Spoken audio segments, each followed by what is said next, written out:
Hindi alintana ng ating po mga kababayan dyan sa Negros Occidental ang pagod makita lamang si Pangulong Rodrigo Duterte. Inantabayanan kasi ang pagdalo ng Pangulo sa campaign rally ho ng PDP laban doon. Mula sa Bacolod City, may report si Mela Lesmoras.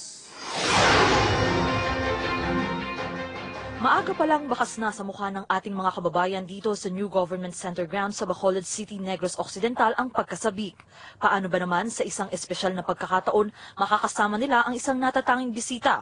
Walang iba kundi si Pangulong Rodrigo Duterte. Inaasang aabot sa 15,000 tao ang dadayo rito ngayon, hindi lang para makita ang Pangulo, kundi para makilahok din sa isasagawa ritong campaign rally ng PDP laban. Bukod sa mga taga-Bacolod, matigaring nag-aabang sa Pangulo ang mga nakatira sa iba pang panig ng probinsya tulad dito sa bayan ng Pontevedra.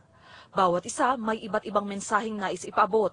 Tulad ni Ruben at Dina na lubos-an nilang apektado ngayon sa matinding tag-init at El Nino. Hiling nila kahit tila suntok sa buwan, sana'y marinig din sila ng lipunan. Yung epekto ngayon ng El Nino ay talagang malaki.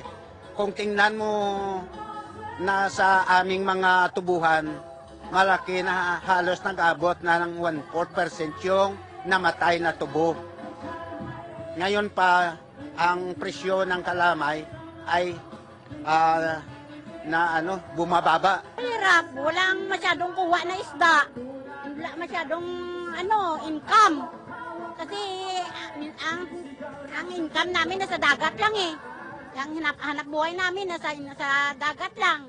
Mahina ang kuha ng mga isda ngayon, wala masyado. Sakto namang bumisita rito si dating Special Assistant to the President Christopher Bongo. Noon pa man, sinasabi na niya na ang boses ng mamamayan pinakikinggan ng pamahalaan. Sa ulat ng Office of the Provincial Agriculturist ng Negros Occidental noong nakaraang linggo, nakasaad na aabot na sa 443 million pesos ang pinsalang dulot ng matinding init at El Nino sa mga magsasaka rito sa probinsya.